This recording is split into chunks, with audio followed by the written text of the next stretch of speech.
sean tan amables de tomar asiento.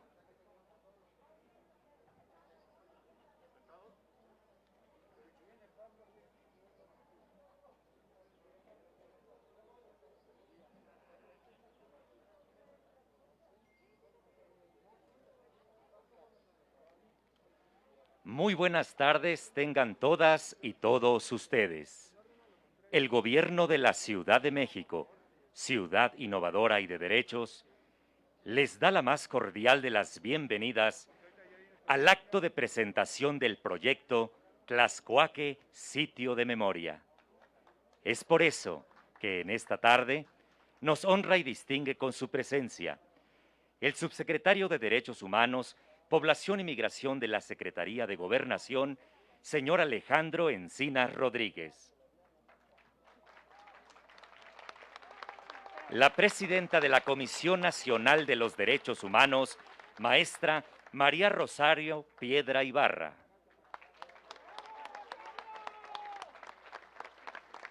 La fiscal general de Justicia de la Ciudad de México, licenciada Ernestina Godoy Ramos. El secretario de Gobierno de la Ciudad de México, maestro Martí Batres Guadarrama. El presidente de la mesa directiva del Congreso de la Ciudad de México, diputado Héctor Díaz Polanco. La secretaria de Cultura de la Ciudad de México, Vanessa Boórquez López. El diputado en el Congreso de la Ciudad de México, Jesús Martín del Campo. El integrante del Comité 68 Pro Libertades Democráticas, señor Félix Hernández Gamundi.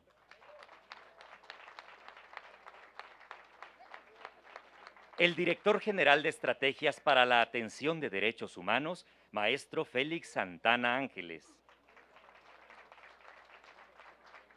La rectora de la Universidad Autónoma de la Ciudad de México, doctora Tania Rodríguez Mora.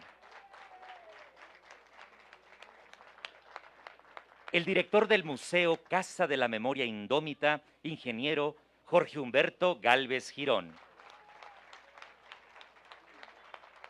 El director general del Fondo de Cultura Económica, señor Paco Ignacio Taibo II. Preside este acto la jefa de gobierno de la Ciudad de México, doctora Claudia Sheinbaum Pardo.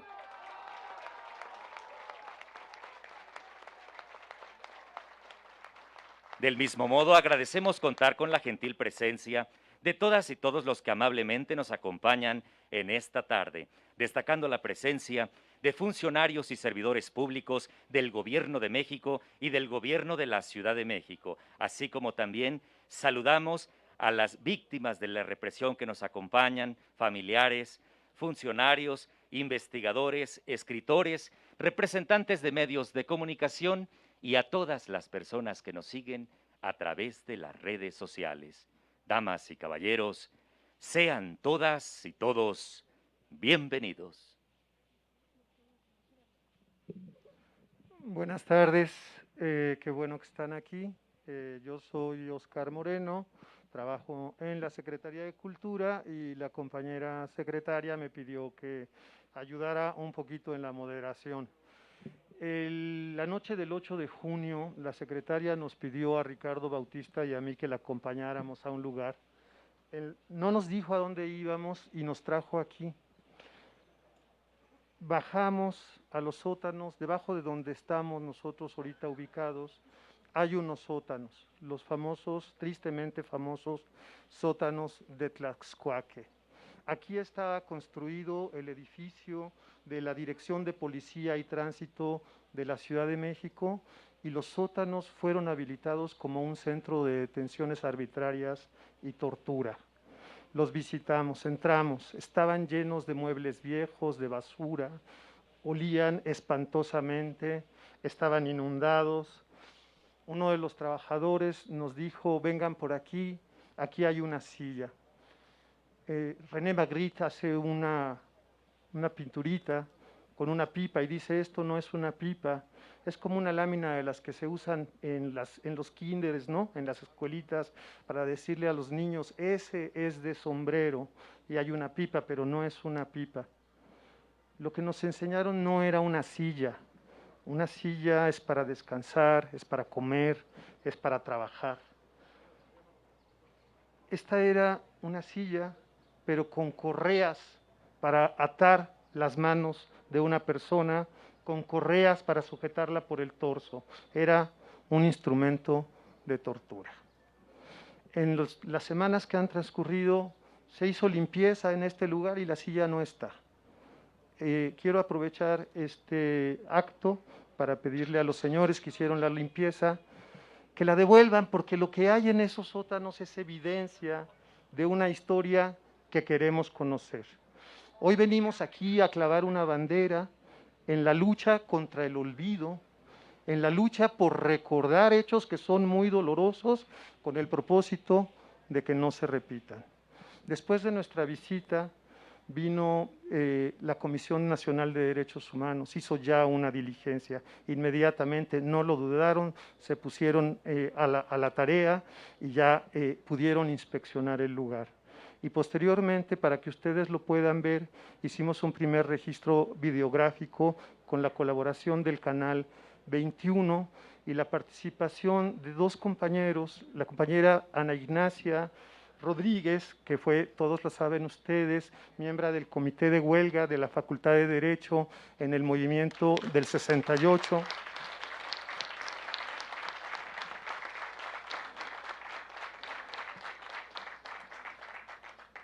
Y que desgraciadamente estuvo presa en este lugar por algunos días, por algunas semanas. El compañero Milo Ismael Colmenares, el cantante de Los Nacos, que ahorita está en un mitin en una colonia popular en Tláhuac y por eso no nos puede acompañar, pero él también bajó, estuvo preso en 1971, el 10 de junio lo tomaron preso y lo trajeron para acá. Y nos acompañó también el historiador Fritz Glockner, quien también es víctima de la represión, porque sus papás la sufrieron, y es autor de libros que abordan este asunto. Entonces, sin más preámbulo, vamos a ver el video que Canal 21 preparó de esta visita.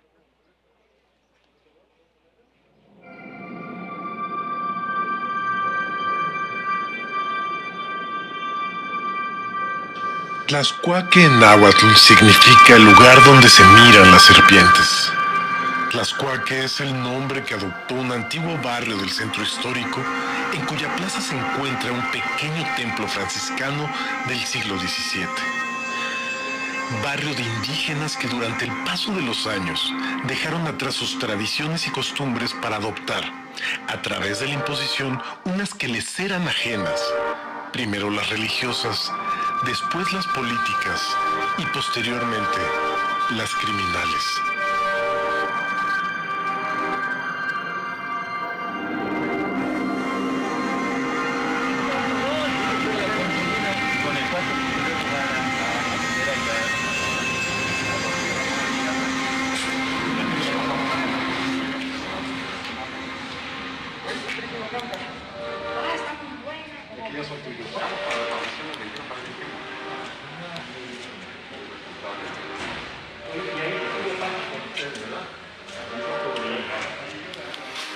¿Dónde vamos a poner las botas?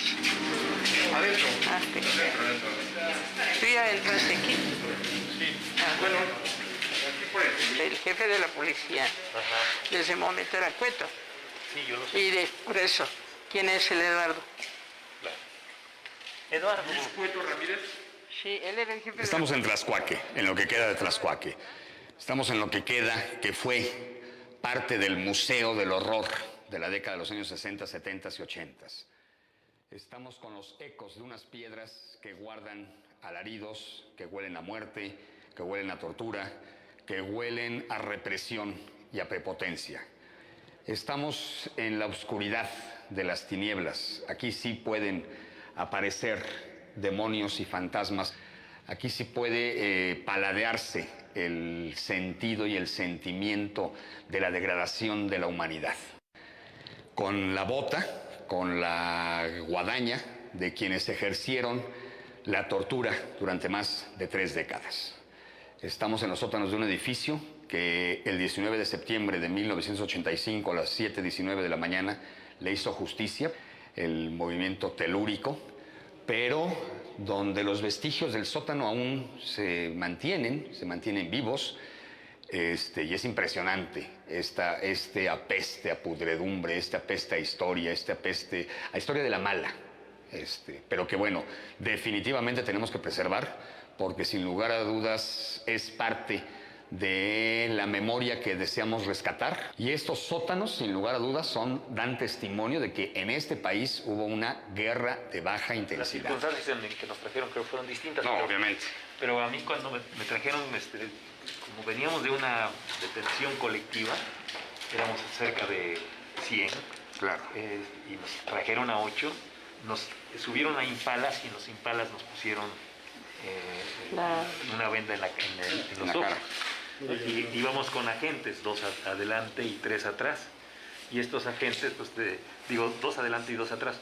Entonces estos agentes te iban dando desapes y te iban, obviamente... Amedrentando. Sí, de que te vamos a llevar al campo militar número 1, tú ya sabes lo Hasta que acá les pasó llegaste. a los de octubre, lo que le pasa a los revoltosos, etcétera, etcétera. La memoria social, la memoria histórica, en esas condiciones, es abrirle al público una parte oculta de la historia.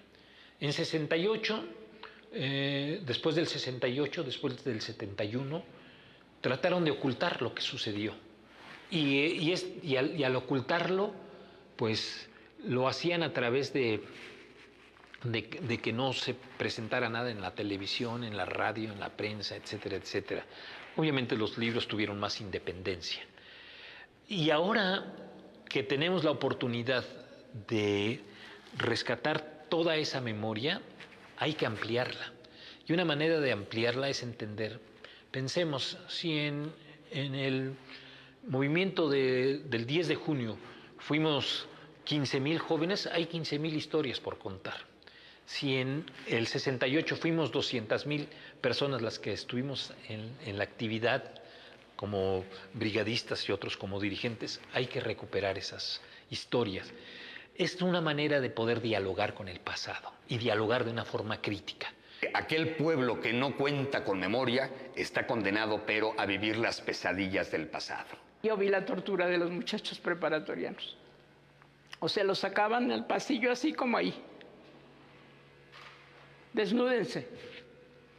Y con la manguera esa horrible de contraincendios, que de por sí es dolorosa, los bañaban. Y luego pasaban con la picana. Y yo tenía que verlo, porque si yo me agachaba o yo levanta la cabeza. O sea, no se conformaron con decir que no me podían a mí hacer nada, sino que me obligaron. Y me dieron una tortura psicológica horrible, como ver eso. Eso para mí ha sido lo más duro de ese movimiento en el que participé, que no me arrepiento, pero es lo más duro y los días más difíciles de mi existencia. Eso lo viví aquí. Desde que llegué ese viernes en la noche, probablemente ya sábado, realmente olía a mierda.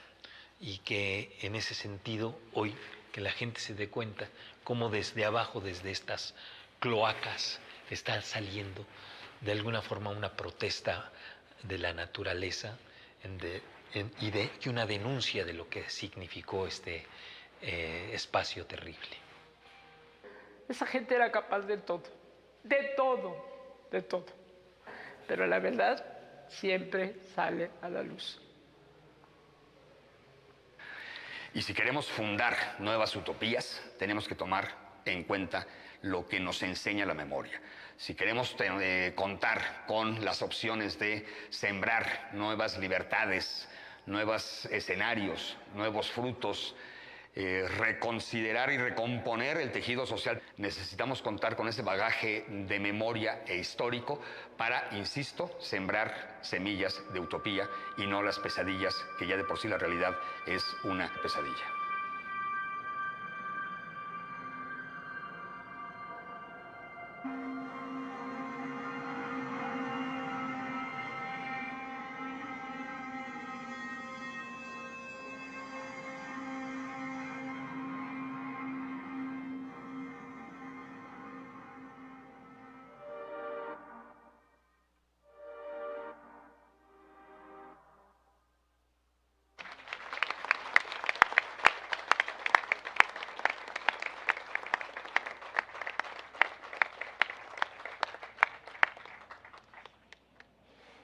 ¿Tienes un lápiz? La voz de Pablo Gómez a través del teléfono, su tono imperativo pero amable, me hizo recordar el trabajo compartido hace años en la redacción del semanario Motivos, del cual él era el director. Anota un nombre, Hilario Moreno, me dijo. Hilario Moreno Aguirre fue miembro del Partido Comunista Mexicano, fue militante del movimiento revolucionario del Magisterio al lado del maestro Otón Salazar. El 29 de diciembre de 1974, a las 11 de la noche, 40 policías vestidos de civil entraron en su casa y se llevaron preso a él y a toda su familia, incluidos sus pequeños nietos. Fue detenido y llevado al cuartel de Granaderos. El 3 de enero fue trasladado a la jefatura de policía, o sea, lo trajeron a este lugar. El 5 de enero, la guardia matutina de los separos de la jefatura de policía encontró en su celda el cadáver de Hilario Moreno Aguirre, que según Daniel Gutiérrez Santos, el jefe de la policía, fue producto de un suicidio. La Dirección General de Policía y Tránsito publicó un boletín de prensa diciendo que había sido un suicidio. Pablo me dice, lo mataron en la tortura. Si alguien ha sido tenaz en la lucha contra el olvido, ha sido un actor colectivo, la generación del movimiento de 1968. Hoy, 2 de octubre, cuya divisa, lo sabemos todos, es que no puede ser olvidado lo que sucedió en el año de 1968 en esta fecha, la han sostenido los estudiantes que pelearon aquellas jornadas inolvidables. Queremos darle la palabra al ingeniero Félix Hernández Gamundi, dirigente del Politécnico, uno de los más grandes dirigentes del movimiento estudiantil del 68.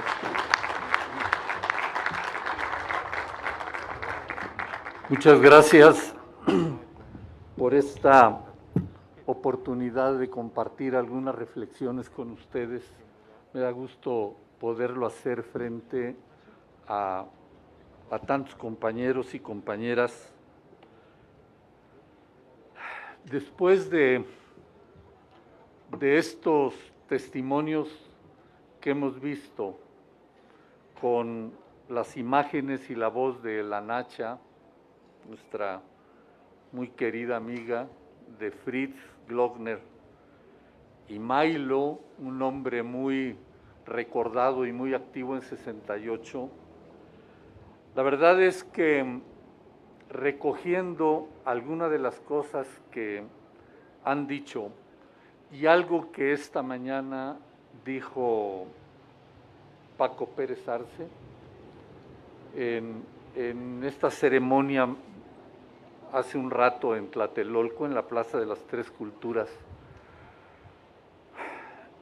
Yo quiero decir, necesitamos asegurarnos de que en nuestro país nunca más vamos a tener centros de reclusión y de tortura como este. Seguramente hay muchos, la Nacha lo dice en su testimonio, y lo hemos dicho mucho tiempo, los centros de reclusión desde 68 y después de 68 estuvieron en muchos lugares. Y parecía una competencia de ver dónde el trato para los detenidos era más ofensivo y dónde el trato que se les daba a los luchadores sociales sobre todo, pero no solamente, era más eficaz para destruir voluntades y para sembrar terror. La represión del 2 de octubre en Tlatelolco tenía básicamente dos propósitos. El primero era apresar al mayor número posible de jóvenes y de los miembros de la dirección política del movimiento, así fueran miembros del Consejo Nacional de Huelga, fueran brigadistas, asambleístas, pero que tuvieran alguna participación que se notara. Ese era el primer propósito. Pero el segundo era sembrar terror para el futuro. Y eso es lo más grave. Esa es una cuestión grave porque se estaba atacando a una generación, pero también a lo que le pudiera seguir para adelante en lo más profundo, en lo más largo de la historia por venir. Estos lugares tienen también ese propósito, tuvieron ese propósito, y por eso es tan importante que sean abiertos, descubiertos, pero es también importante que a partir de allí podamos reconstruir una historia para fortalecer la memoria. Aquí, en Tlaxcuaque, cientos y tal vez miles de compañeros de 68 fueron traídos de manera eventual, quiero decir, en tiempos muy breves. Nadie escapó. Quien vino aquí y a La Vaquita y al cuartel de granaderos y a muchos otros lugares que también habría que esculcar, muchos de estos lugares fueron traídos compañeros en aquel momento. Pero esta práctica se acrecentó a partir de 1971. Aquí hay compañeros que reclaman la presentación con vida de familiares desaparecidos y la acción de la justicia por casos de familiares, de parientes, de amigos muy cercanos que sufrieron ejecuciones extrajudiciales durante la época de la Guerra Sucia. A todos y a todas mis respetos y los saludamos con el profundo cariño que les hemos expresado siempre. Celebro que la autoridad de la Ciudad de México, la Secretaría de Gobernación a través de la Subsecretaría de Derechos Humanos, estén empeñados en este proceso, porque ello nos tiene que llevar inevitablemente a que de la mano del rescate y la reconstrucción de la historia y de la memoria, seamos capaces también de construir procesos de justicia. De otro modo, el camino andado no estará completo. De otro modo, este esfuerzo tan grande que se hace será incompleto. Es muy importante rescatar la memoria, pero necesitamos también asegurarnos, garantizar que esos miles de expedientes y de casos que están regados, desperdigados en diferentes instancias de lo que fue la PGR y de lo que fueron instancias de justicia aquí en la Ciudad de México, esos miles de casos y de expedientes sean atendidos de manera especial, que haya una instancia judicial que se encargue de estudiar, de procesar y finalmente de consignar a los responsables. Hay responsables intelectuales de estos hechos que todavía están vivos. Hay responsables materiales, más en número que los primeros, que también están vivos y tienen que rendir cuentas. Y lo tienen que hacer ante el aparato de justicia. ¿Y por qué insistimos en que tiene que darse en una unidad especial que esté vinculada con el proceso de reconstrucción de la historia y de la memoria? Porque se trata de delitos de lesa humanidad. ¿Qué quiere decir eso? Quiere decir delitos que ofenden la esencia y la naturaleza del ser humano. Eso quiere decir el delito de lesa humanidad, y tenemos que garantizar que no se repitan. Este acto abona para eso, y el trabajo que sin duda se está comprometiendo y se va a seguir haciendo, también tenemos que completar esa tarea. No se trata de investigar y de juzgar delitos comunes, no son delitos convencionales los que hay que estudiar. Entonces, se tiene que formar un equipo de trabajo de esta naturaleza que garantice que se estudian y se procesan con la especialización debida. Creo que ahí estamos. Yo me congratulo, Ernestina, de que estés acá. Somos amigos, somos compañeros de lucha. Lo dijo esta mañana Claudia y lo dijo muy bien. Lo hemos venido repitiendo. Y necesitamos sumar esfuerzos, pero definir un camino común para llegar a procesos de justicia verdaderos, a procesos de justicia eficaces, que verdaderamente nos garanticen la no repetición de estos hechos atroces. Muchas gracias por la oportunidad de compartir con ustedes. Seguiremos luchando. Hoy es 2 de octubre, no se olvida. Pérez Arce lo dijo con mucha claridad. ¿Por qué no se olvida? No se olvida porque igual que los casos de la guerra sucia son dagas clavadas en carne viva en el corazón de los mexicanos, y esa es una herida que no se va a sanar si no hay procesos de justicia verdadera. Hoy, en estos tiempos, recientemente, se ha hablado de la idea de que tenemos que avanzar hacia una justicia transicional. Justicia transicional quiere decir justicia a medias. Se deriva de un viejo concepto que es la teoría de los 2 demonios. La teoría de los 2 demonios quiere decir que cuando alguien es agredido es porque algo hizo al otro. Aquí se trata de crímenes de Estado, donde las víctimas son eso. No admitimos y no se aplica la tesis de los 2 demonios, la teoría de los 2 demonios. Por eso lo que necesitamos es avanzar hacia la justicia plena. Muchas gracias.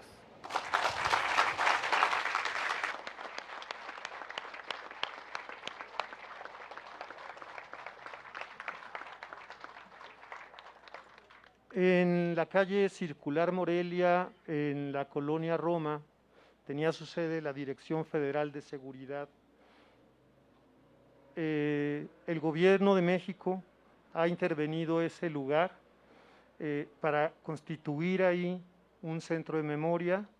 Nos acompañan Félix Santana, nos acompaña Camilo Vicente, son los camaradas responsables de ese espacio y son colaboradores del subsecretario de Gobernación, Alejandro Encinas, para quien pedimos un fuerte aplauso y le pedimos que haga uso de la palabra.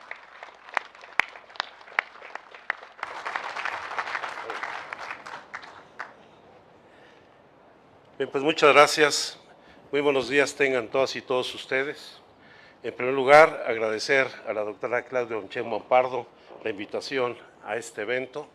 La verdad es un honor que el día de hoy, a 53 años de la lamentable masacre, matanza de Tlatelolco, tengamos este encuentro en donde no solamente refrendamos entre Claudio y yo la profunda identidad política que nos une, sino que también refrendamos la identidad política que con el movimiento estudiantil de 68 tiene el gobierno de México y tiene el gobierno de la Ciudad de México, hoy instituciones que estamos trabajando para que todos aquellos anhelos de los jóvenes, de las jóvenes estudiantes del 68 se traduzcan en una vida pelea de libertades, en donde no haya ninguna restricción al ejercicio pleno de sus derechos.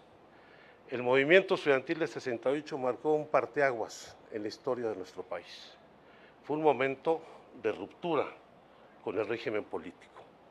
Ruptura en lo político para aquella lucha para enfrentar a un partido hegemónico de Estado que con un presidencialismo exacerbado y autoritario limitaba cualquier espacio de participación política a las ciudadanas y a los ciudadanos mexicanos. Una ruptura que abrió paso a garantizar libertades políticas básicas, el derecho a la asociación política, el derecho al sufragio, a la libertad del sufragio, y tardaron muchos años para lograr reformas que permitieran ir a elecciones en donde se reconocieran los resultados efectivos. Bueno, fuimos objeto de fraudes electorales que retrasaron la llegada de ese movimiento transformador a la presidencia de la República. Primero en 1988, más adelante en el 2006, pero 50 años después. Siempre dijimos, más vale tarde que nunca. Hoy esas expresiones de lucha democrática forman gobierno en el país, en la Ciudad de México y en la mayor parte de los estados de la República. Fue un movimiento también de ruptura social que enfrentó desde entonces la cultura patriarcal y cuestionó a las instituciones tradicionales sobre las cuales se fincaba el régimen político, a las iglesias, a las escuelas, a las familias, a todas estas estructuras que legitimaban un gobierno autoritario. Momento en que surgen no solamente los movimientos feministas con mayor fuerza, sino también causas de lo más diverso de los jóvenes, de las jóvenes en todo el país, para construir una forma de vida distinta, apegadas a la libertad del desarrollo personal y a la buena convivencia ciudadana. Fue un momento también de ruptura con la cultura y las artes. Yo veía ese mural hace un momento de Three Souls in My Mind ahí pintados, cuando aquellos grupos de rock estaban proscritos, al igual que la posición política. Cuando la iglesia decía que el rock era música satánica y debía prohibirse, y se prohibía la música de rock en las estaciones de radio.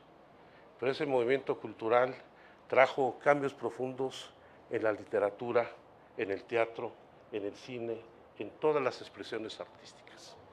Y por eso es muy importante que hoy en este lugar, donde estuvo la Dirección General de Policía y Tránsito de lo que fue el Departamento del Distrito Federal, el brazo represor del gobierno federal a todos los movimientos democráticos en la Ciudad de México, vengamos a reivindicar la memoria y la dignidad de las víctimas y de los sobrevivientes de la tortura y los tratos degradantes que se dieron en este lugar y que hoy queremos convertirlo en un sitio de memoria para reivindicar justamente esa lucha democrática que se construyó.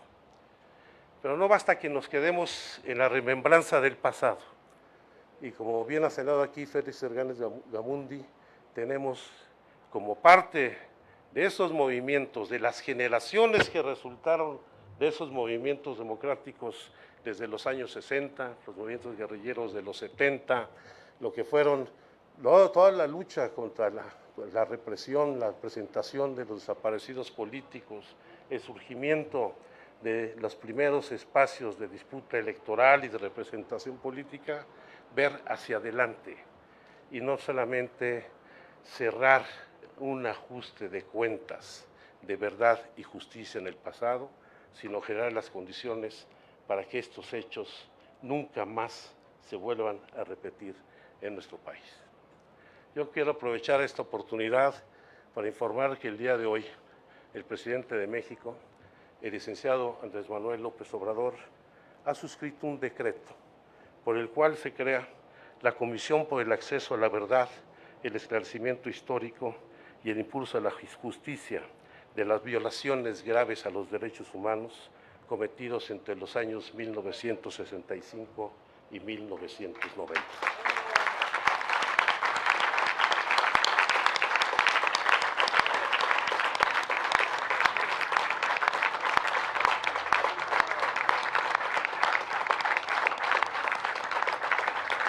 Esta comisión tiene como objetivo realizar las acciones que sean necesarias para el esclarecimiento de la verdad, el impulso a la justicia, la reparación integral y el derecho a la memoria dentro de lo que es la competencia de la Administración Pública Federal. Y en su caso, porque no basta solamente conocer la verdad, iniciar ante las autoridades ministeriales, judiciales, de atención a las víctimas o aquellas, todas las acciones que sean necesarias para que haya justicia. Esta comisión para el Esclarecimiento Histórico va a contar con distintos mecanismos. Hemos integrado en acuerdo con los familiares de las víctimas de la Guerra Sucia, con los sobrevivientes de la Guerra Sucia, un acuerdo con el presidente de la República para que esta comisión avance en 5 mecanismos muy puntuales. El primero, un mecanismo para la verdad y el esclarecimiento histórico, en donde habrá la integración de expertos independientes que contarán con todo el apoyo del gobierno federal, sin limitación y restricción alguna, para realizar las indagatorias, el acopio de información, el acceso a los archivos de todas las dependencias, incluidas las de las Fuerzas Armadas, acceder a las instalaciones federales, militares o civiles en búsqueda de la verdad. No va a haber ninguna restricción para su desarrollo. Pero al mismo tiempo habrá un mecanismo que contará con un comité para el impulso de la justicia, donde estará encabezado por 3 expertos independientes. Hemos invitado a la doctora Ángela Buitragua que nos acompañe en este esfuerzo, es integrante del IGEI, ahora nos ayudará también esta comisión de la verdad. Qué bueno que Ángela está con nosotros, porque toda la evidencia que se acumule, que se integre, que resulte de los trabajos de memoria y verdad, se judicialice y se castigue a los responsables, que no quede ninguno de los responsables sin la sanción legal que corresponde por las violaciones graves a los derechos humanos en que incurrieran. Pero continuaremos con otro mecanismo que es el Plan Especial de Búsqueda, que será fortalecido por la Comisión Nacional de Búsqueda y el Sistema Nacional de Búsqueda, donde estaremos haciendo la búsqueda de las personas desaparecidas de larga data. Y quiero decirles que los primeros ejercicios que se han hecho en fosas comunes, en distintos panteones del país, están empezando a arrojar resultados puntuales.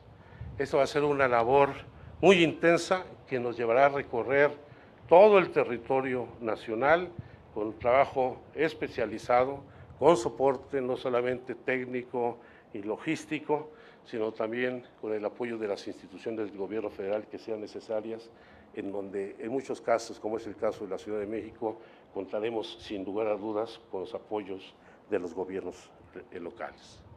Tendrá esta comisión un plan especial de reparación y compensación, en donde se atenderá de manera integral la reparación al daño cometido a las víctimas, partiendo del principio de que la principal reparación es que haya justicia y después, junto con ello, todos aquellos apoyos que se requieran colectivos, porque en muchos casos fueron agravios de carácter colectivo a las comunidades que se cometieron durante la Guerra Sucia, pero también en los casos particulares de las personas que fueron víctimas de esta brutal represión. Y el quinto instrumento será el de las acciones para la memoria y garantías de no repetición. Se trata efectivamente de dignificar la memoria de las víctimas. Y estos sitios, como el de Tlaxcuaque, buscarán enaltecer, reconocer la valía, la gran aportación que las y los integrantes de este movimiento, de Estudiantil 68, de quienes fueron víctimas de la represión en la Guerra Sucia, su gran aportación a la transformación de nuestro país. Para ello estamos pidiéndole a todas las personas que nos ayuden a fortalecer nuestros centros de memoria. Queremos establecer archivos públicos de acceso general a la población.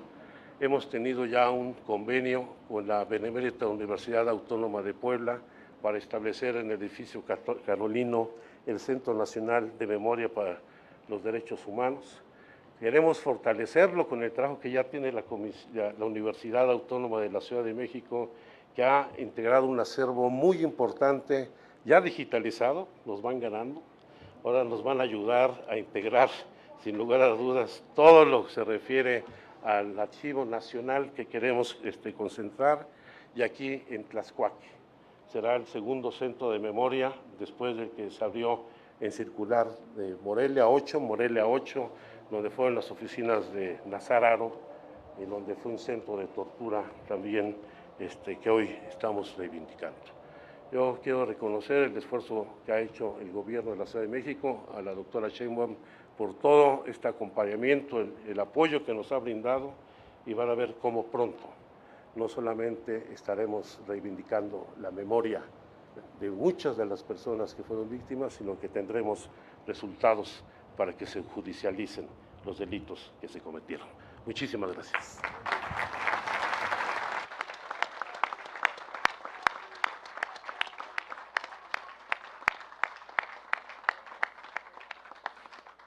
Al Gobierno de México en este acto también lo representa el proyecto Memórica. Están con nosotros las historiadoras Gabriela Pulido y Andrea Gálvez, para quien pido un aplauso.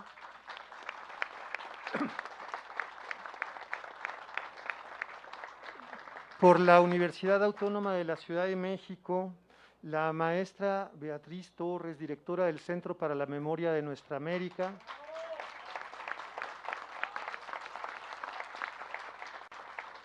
Beatriz está dispuesta a organizar un archivo digital con todos los documentos que surjan de estas investigaciones y que en este sitio de memoria pronto la gente se pueda acercar.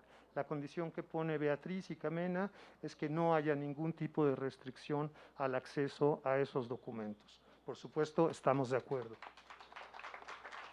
También de la Universidad Universidad Autónoma de la Ciudad de México, está el doctor Héctor Miguel Salinas, que es el director del programa de estudios de disidencia sexual. Él va a trabajar en este proyecto porque aquí a Tlaxcuaque eran traídos los detenidos en las redadas que se practicaban cotidianamente en los bares de la comunidad LGBT. También para ellos va a haber una reivindicación. Vamos a darle la palabra a un compañero muy querido que ha asumido la responsabilidad de llevar la Secretaría General de Gobierno de la Ciudad de México. Pido un fuerte aplauso para el compañero Martí Batres Guadarrama.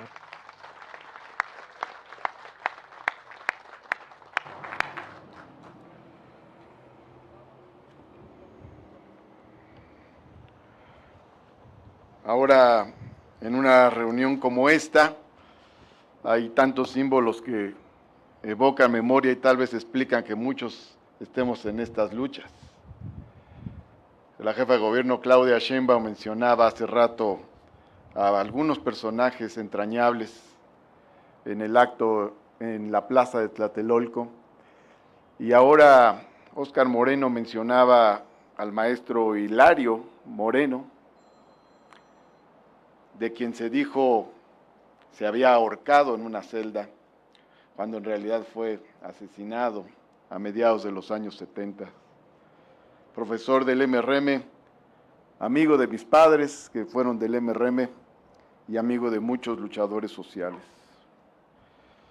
Toda esa realidad terrible que está descrita sin un ápice de concesión por Fritz Glockner en su libro Los años heridos, nos revela también esas ideas que había del viejo régimen, de un régimen con una enorme crueldad, ideas de gobernabilidad muy diferentes a las que tenemos ahora.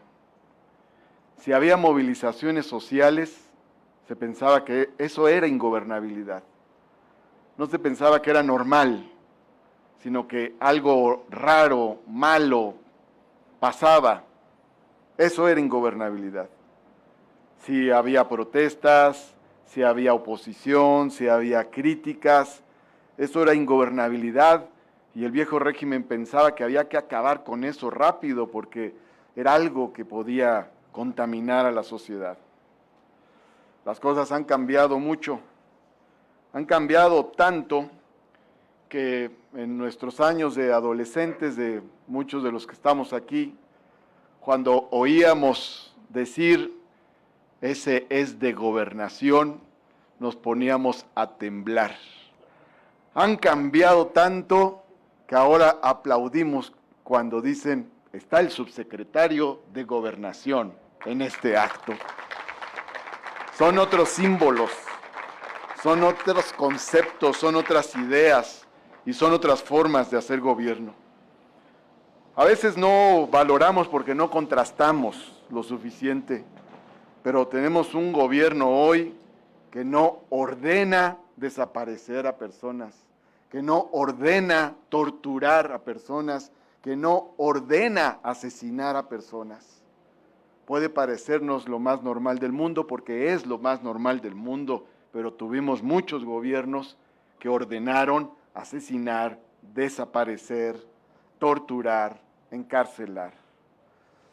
Podemos o no coincidir con diversas expresiones que se dan en la sociedad,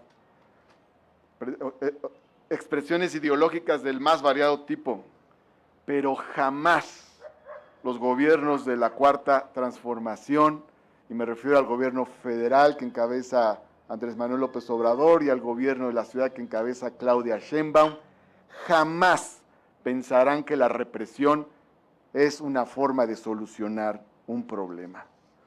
Hoy es 2 de octubre, es un día de conmemorar tal vez la más simbólica represión que hemos vivido en la época contemporánea, pero también es el Día Internacional de la No Violencia. Frente a la fuerza del poder, frente al poder autoritario de la fuerza que rechazamos, se levantó en su momento el poder social de la no violencia. Los estudiantes del 68 fueron tan claros en rechazar toda forma de violencia que cuando pensaron que venía la peor provocación, decidieron hacer una marcha del silencio para que quedara perfectamente claro que los estudiantes jamás incurrirían en violencia. De ellos aprendimos y seguramente habrá mucho que hacer, habrá mucha justicia por delante que cumplir. Nos da gusto escuchar hoy a Alejandro Encinas lo que ha mencionado y que no olviden los torturadores que la tortura, la desaparición forzada son delitos imprescriptibles de lesa humanidad. Hoy por lo pronto, aquí en México y aquí en la Ciudad de México, la gobernabilidad no es reprimir, la gobernabilidad es participar, dialogar, trabajar, luchar, disentir, todo eso también es gobernabilidad. Muchas gracias.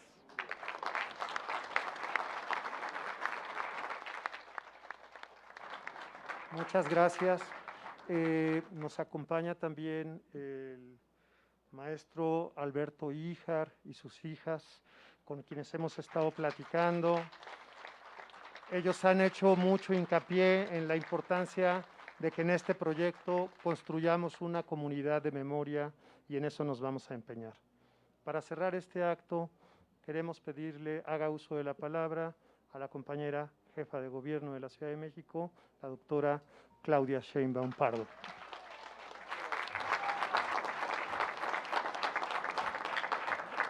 Muy buenas tardes. Es realmente muy emotivo este evento porque tiene un significado profundo. Ahora que platicaba con Ernestina, se pregunta uno, ¿por qué llegamos a la jefatura de gobierno? Y nuestro proyecto significa construir una ciudad de derechos, porque concebimos que la educación es un derecho, que la salud es un derecho, que la vivienda es un derecho, que la cultura es un derecho, que la posibilidad de moverse en esta ciudad también es un derecho. Esta ciudad se ha ido construyendo como una ciudad de derechos durante muchos años, no precisamente por los gobiernos, sino por los movimientos sociales, que fueron conquistando los derechos que tiene esta ciudad. Fueron los movimientos ferrocarrileros, de maestros, de médicos, sindicalistas universitarios, estudiantiles, de jóvenes, que fueron conquistando grandes derechos.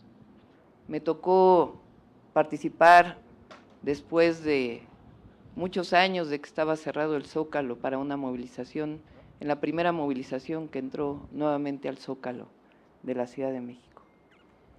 Y esos eran movimientos sociales que iban conquistando voluntades, que iban conquistando derechos, porque muchos derechos se arrebataron de esa manera. Y también el derecho a tener un gobierno diferente a través del voto popular, y la reconquista del voto popular también se ganó gracias al movimiento social. En 1997, por primera vez, se eligió un jefe de gobierno en la Ciudad de México, y eso fue producto del movimiento social.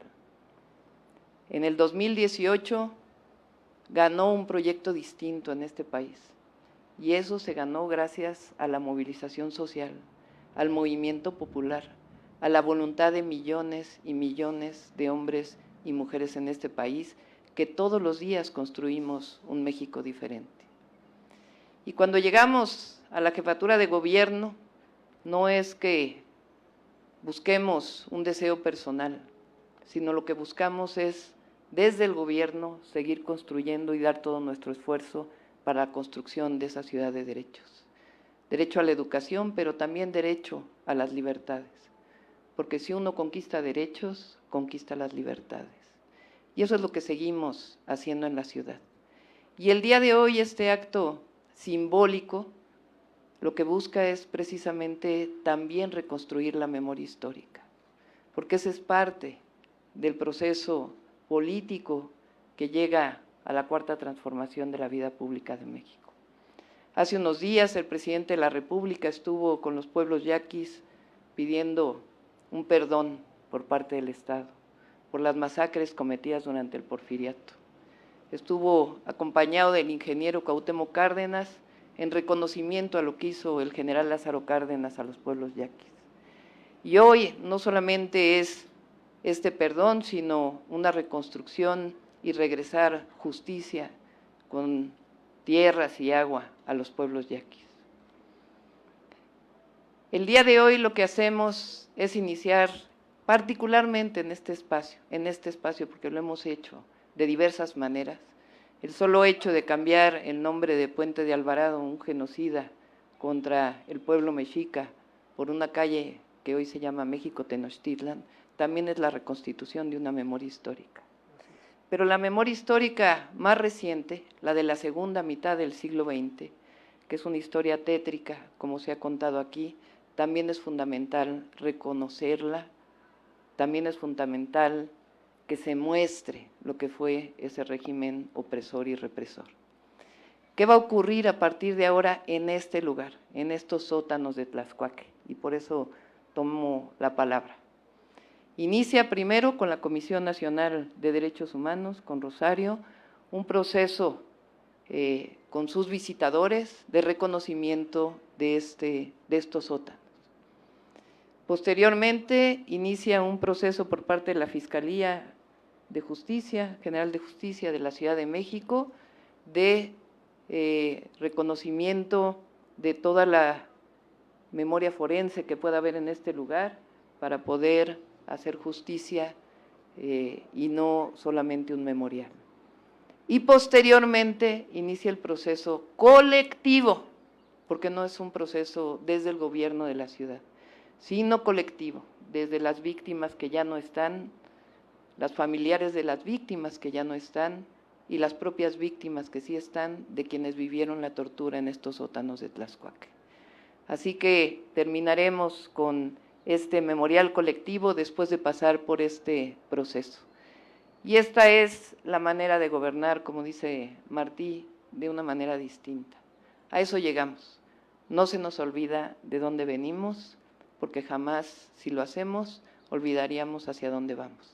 Y sí sabemos por qué estamos y hacia dónde vamos. Muchas gracias.